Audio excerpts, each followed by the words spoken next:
Assalamualaikum warahmatullahi wabarakatuh. Jumpa lagi bersama saya Adi di channel Mulai Sejarah. Dan pada video kali ini saya akan kembali lagi membacakan suatu kisah misteri yang kali ini berjudul Misteri Keluarga Papa Rusli. Nah, cerita pada kali ini ditulis oleh akun yang bernama @cikumunya. Nantinya kalian juga bisa mengunjungi thread beliau secara langsung. Yuk, daripada kita lama-lama, kita langsung saja menuju ke ceritanya. Perhatikan baik-baik karena ceritanya akan segera saya mulai.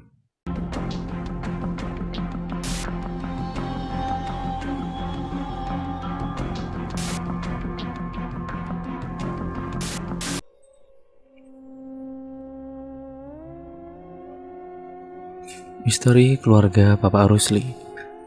Awalnya keadaan desa biasa saja, namun semuanya berubah saat kami kedatangan warga baru, keluarga Papa Rusli. Begitu kami menerka setiap terjadi perkara. Gerimis tipis membuat desa terlihat lebih gelap dari biasanya. Suara jangkrik nampak nyaring, kabut mulai menutup pandangan. Pukul 5 sore, dari kejauhan nampak lampu senter mencoba menembus kabut yang kian pekat. Sayup-sayup terdengar seseorang menyapa. "Pak," sapanya pada Kandar. Sedangkan Kandar yang disapa hanya membalas, "Monggo, silakan." Sebagai bentuk basa-basi, padahal Kandar sendiri tidak dapat melihat seseorang itu.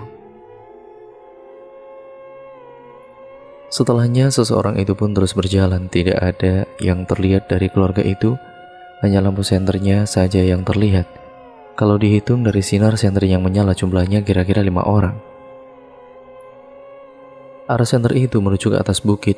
Dalam hati Kandar bergumam, siapa gerangan yang sore-sore begini ke atas bukit, padahal masih kabut, ditambah gerimis yang pasti akan membuat jalan menjadi sangat licin.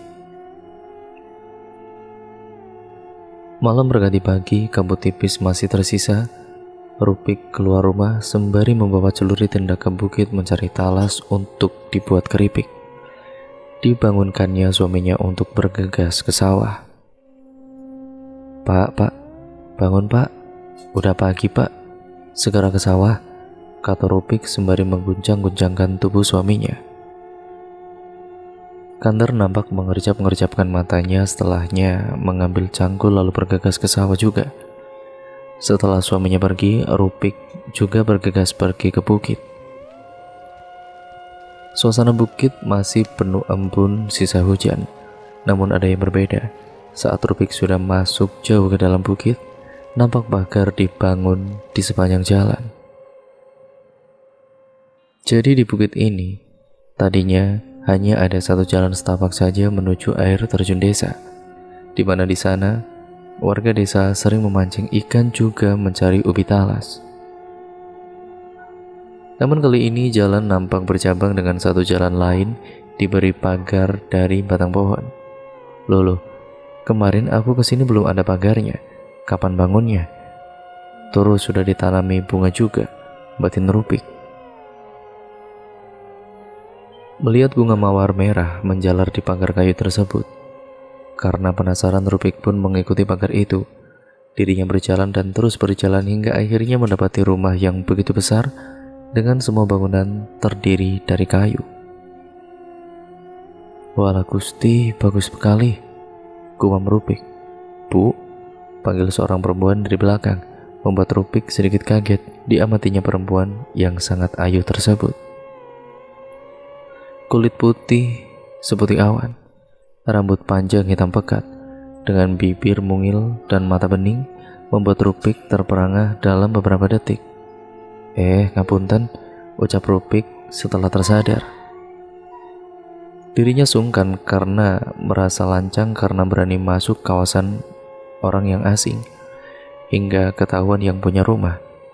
Nggak apa-apa Bu, monggo silakan masuk," kata perempuan itu dengan ramah. Karena sudah tertangkap basah, Rupik pun kemudian menuruti dengan cara masuk ke rumah itu.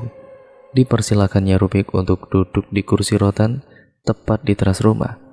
Perempuan itu menyuruh Rupik menunggu sebentar sebelum akhirnya perempuan itu masuk. Tidak lama kemudian perempuan itu kembali dengan membawa nampan. dengan 2 cangkir indah di atasnya. Dari gelas keramik itu saja Rupik tahu kalau perempuan yang dia temui bukanlah orang biasa.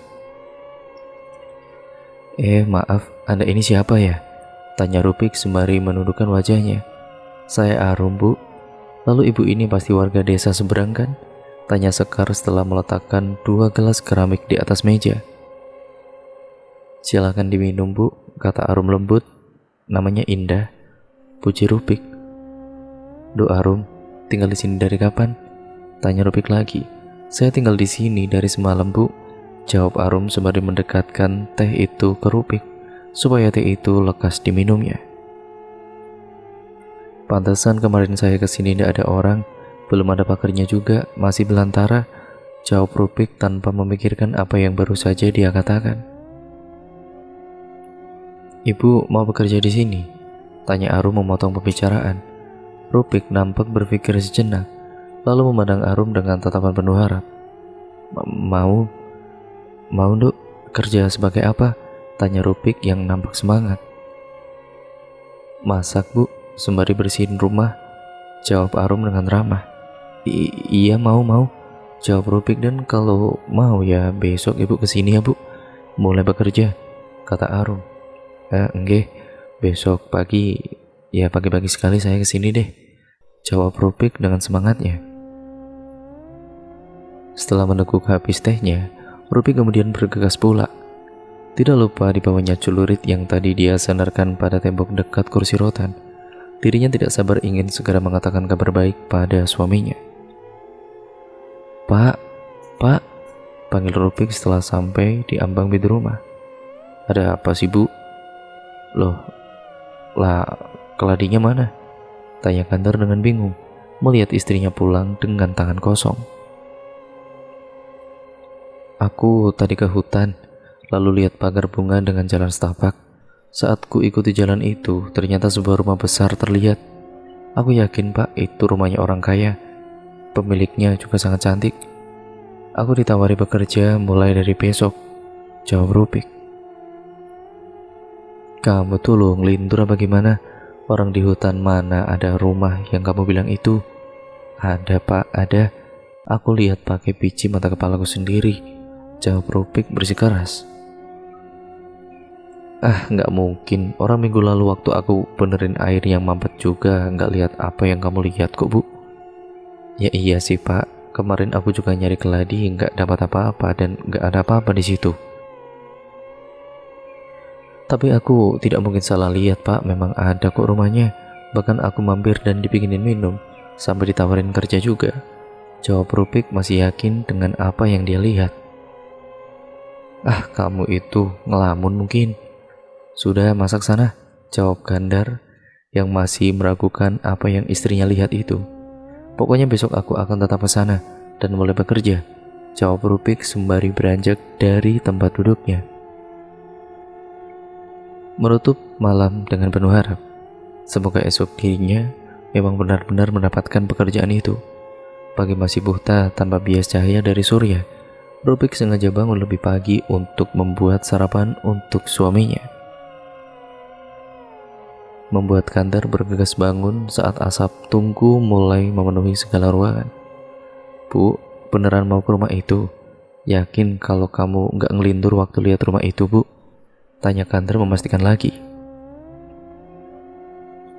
Aku tuh walau umurku sudah 40 tahun, mataku itu masih awas, Pak.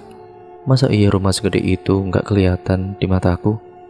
Lagian kan bagus kalau aku bisa dapat kerja yang bisa ngasih penghasilan sebulan sekali.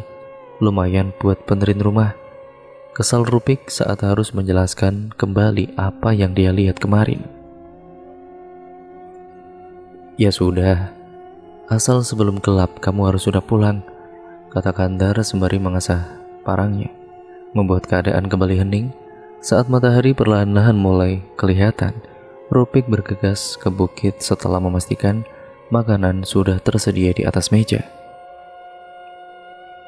Sengaja pada kala itu Rupik memasak lebih banyak supaya suaminya tinggal memanaskan jika hendak makan. Saat Rupik sudah di halaman rumah calon majikannya, terlihat Arum tengah menjemur baju. Dipandangnya Rupik dengan wajah yang sangat senang, lalu berhambur mendekat ke arah Rupik. "Saya kira ibu tidak jadi datang," kata Arum dengan senang. "Jadi non, saya butuh pekerjaan ini soalnya." "Ya," jawab Rupik dengan merendah. "Senang kalau begitu saya dengarnya. Tapi panggil Arum saja ya bu. Mari saya kenalkan sama bapak," kata Arum sembari tersenyum, dan sedangkan Rupik mengangguk pelan. Setelahnya mengikuti Arum yang masuk ke dalam rumah. Baru ini Rupik tahu tentang suasana dalam rumah yang nampak redup itu. Sedikit sekali bias cahaya yang bisa masuk ke dalam rumah. Dengan segala bangunan terbuat dari kayu, ornamennya pun sangat kuno, namun terlihat sangat-sangat mahal. Seperti gelas keramik tempo hari saat waktu itu si Rupik itu mampir. Sudah sangat lama Rupik tidak pernah melihat lagi gelas-gelas semacam itu. "Perkenalkan Bu, saya Rusli, bapaknya Arum," kata Rusli sembari mengulurkan tangannya. "Ya, kulo Rupik Ndoro," jawab Rupik menunduk. "Panggil Pak aja, Bu," jawab Rusli dengan ramah. "Enggak, Pak." Nah, sebagai pesuruh, Rupik tidak berani menatap mata tuannya. Namun sempat terbayang tampilan Pak Rusli yang masih mengenakan celana hitam dengan atasan baju lurik. Terlihat sekali Pak Rusli masih sangat kejawen. Nanti biar Arum yang menjelaskan apa saja yang akan Bo kerjakan di rumah ini. Memang sulit Bo, tapi melihat perawakanmu yang kalem, ya saya yakin kamu telaten. Saya mau mancing dulu, jelas Rusli. Rupik kemudian mengangguk kalem. Walau masih bingung dengan kesulitan apa yang akan dia kerjakan, karena ibu sudah resmi bekerja di sini, jadi saya panggil Mbok saja ya, biar lebih enak. "Iya, enggak non." Jadi tugas Mbok itu, ya susah-susah gampang. Pertama, Mbok masak pagi, nggak banyak kok. Di rumah ini cuma ada 3 orang saja, saya, bapak, dan Dimar. Jadi untuk masakan tidak usah terlalu banyak. Untuk nyapu, nyuci, dan pekerjaan rumah yang lain saya yang akan mengerjakan, kata Arum menjelaskan. Jadi tugas saya hanya masak, tanya Rupik bingung, tidak melihat kesulitan dari tugasnya. Sambil rawat Dimar adik saya, itu yang paling susah, kata Arum dengan sendu. Kenapa non? Nakal ya anaknya. Ibu lihat sendiri saja, mari saya antar, jawab Arum. Sebelum itu Arum membawa 1 piring nasi. Setelah itu berjalan mendahului Rupik. Semakin lama Arum berjalan, semakin gelap juga ruangannya. Dari ujung ruangan Arum mengambil lentera yang seakan sudah dipersiapkan. Setelahnya Arum kemudian menyusuri tangga yang membawa mereka ke dalam ruangan bawah tanah. Suasananya sangat gelap, satu-satunya penerangan hanya berasal dari lentera yang ada di tangan Arum. Selain itu, ruangan terasa benar-benar lembab. Sedikit tercium bau anjir yang membuat debar jantung Rupik terpacu. Hingga akhirnya sinar lentera menerangi sebuah pintu kayu dengan simbol yang aneh, membuat Rupik kian bingung sebenarnya tugas apa yang akan dia kerjakan ini. Ceklek, kemudian pintu pun terbuka. Digantungnya lentera itu sehingga seisi ruangan terlihat lebih terang.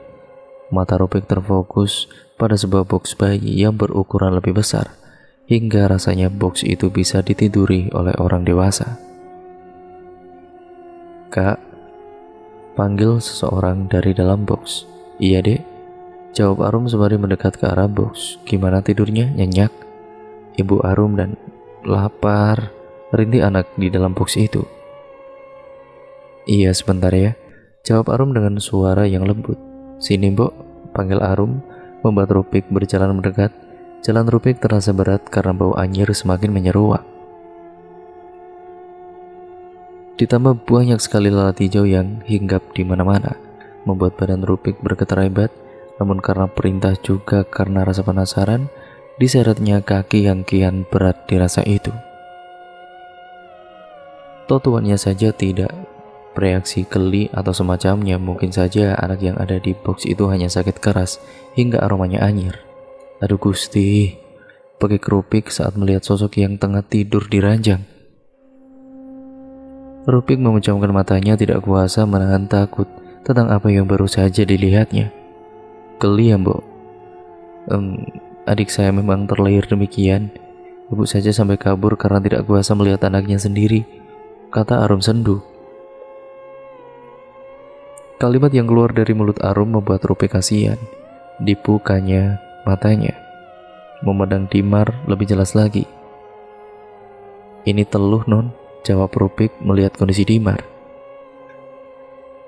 Kondisinya sangat mengenaskan, tidak ada mata, tidak ada tangan, tidak ada kaki, tidak ada tengkorak kepala, sehingga otaknya terlihat. Itulah yang membuat aroma anyir menyeruak sedari tadi. Otaknya bahkan diliputi oleh ulat, lingkar matanya bernanah, tangan dan kakinya seakan-akan dipotong dengan luka yang tidak pernah mengering. Saya tahu, makanya bapak kesini untuk cari obatnya. Jadi tugas mbok yang paling susah itu merawat Dimar, memandikan, nyuapin makan, sembari membersihkan ruangan ini. Sebulannya mbok akan dapat 5 juta. Tapi satu pesan saya mbok, jangan sampai orang tahu tentang rumah ini, juga tentang Dimar. Jelas Arum. Maaf non, saya nggak bisa, jawab Rupik dengan takut. Dia menganggap dirinya tidak akan bisa melakukan itu. Tolonglah mbok, nanti untuk gajinya separuh akan kita bayar di awal. Bisa kan mbok? Tanya Arum dengan tatapan memelas. Ya kalau bukan sama mbok, saya mau minta tolong ke siapa lagi? Tanya Arum membuat Rupik iba. Dipikirkannya keputusan itu baik-baik, sampai akhirnya Rupik pun setuju.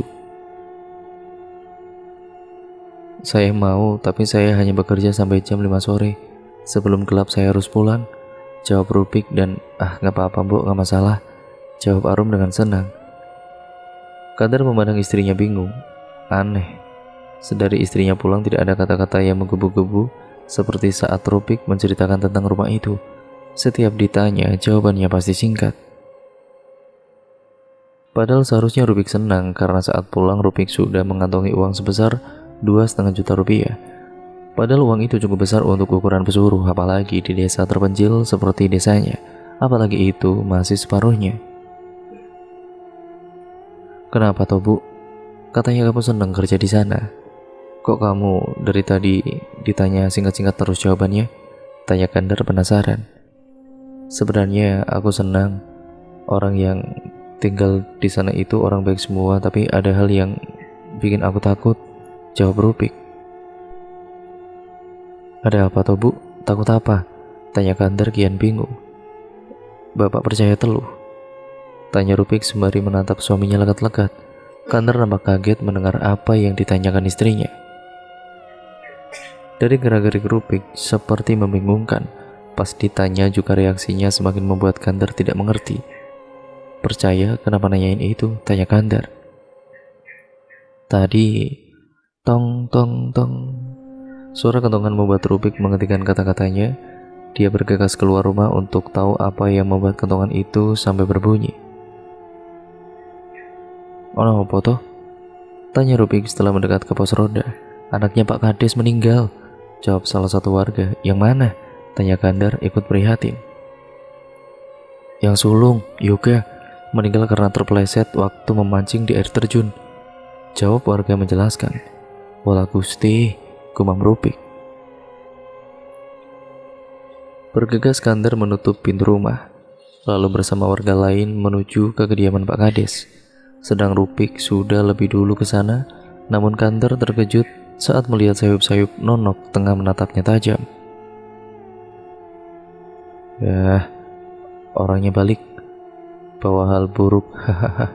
Orangnya balik, ucap Nonok sembari berlalu.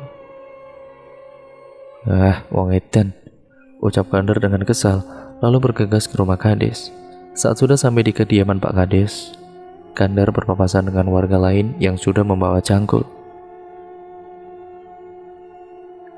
Warga terlihat buru-buru dan belum juga menegur. warga sudah mengajak Kandar langsung membuat kubur. "Pak Kandar, langsung saja siapkan kubur, Pak. Tenda sama kursi sudah ditata soalnya," ucap warga. "Loh, apa nggak diinepin toh? Orang udah hampir gelap," tanya Kandar bingung. "Enggak, kepalanya pecah, darahnya nggak mau berhenti. Terus udah diinggapin lalat, makanya itu harus dikubur malam ini," ucap warga yang lainnya. Ya udah mari," ucap Kandar bergegas. "Pik, kamu besok gak bisa bantu-bantu ya?" "Gak bisa, aku soalnya kerja," jawab Rupik sembari sibuk mengupas bawang.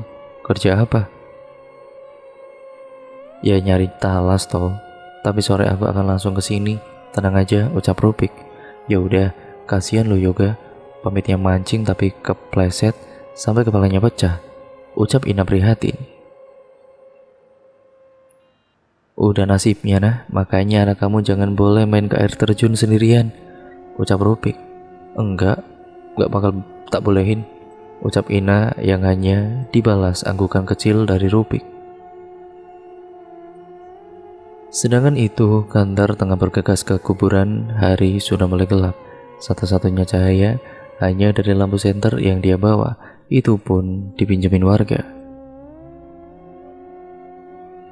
Saat Kandar mengarahkan senter ke arah pepohonan, tertangkap sosok perempuan berbaju coklat, tengah menatapnya dengan tersenyum. Namun saat dilihat lebih jeli, perempuan itu kemudian menghilang. "Aduh, Gusti," sambat Kandar dalam hati. "Ayo Pak digali," ucap yang lain. Kandar pun mengikuti dikeruknya tanah itu menggunakan cangkul. Jujur saja, bukan hanya kali ini dia membantu warga untuk membuatkan kubur di malam hari, namun suasana seram baru kali ini dia rasakan. Bulu kuduknya meremang, keringat dingin mengucur membasahi jidatnya. Dan cerita pun akhirnya bersambung ke part yang selanjutnya ya teman-teman. Nah, bagaimana part yang selanjutnya? Kalian pasti penasaran kan? Bagaimana cerita selanjutnya? Nah, saya benar-benar penasaran dengan kelanjutan ceritanya juga, makanya kita lanjutkan di part yang kedua yang sekaligus nantinya akan menjadi part yang terakhir dari keseluruhan alur ceritanya ya teman-teman.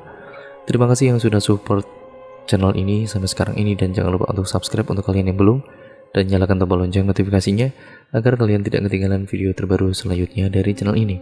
Nah, saya yakin cerita ini benar-benar penuh dengan plot twist karena ya dari awalnya saja sudah penuh teka-teki. Dan siapa sebenarnya keluarga dari Bapak Rusli ini? Kita tunggu di kelanjutan ceritanya di next video ya teman-teman. Nah, untuk video kali ini saya akhiri dan sampai berjumpa di video terbaru selanjutnya. Wassalamualaikum warahmatullahi wabarakatuh.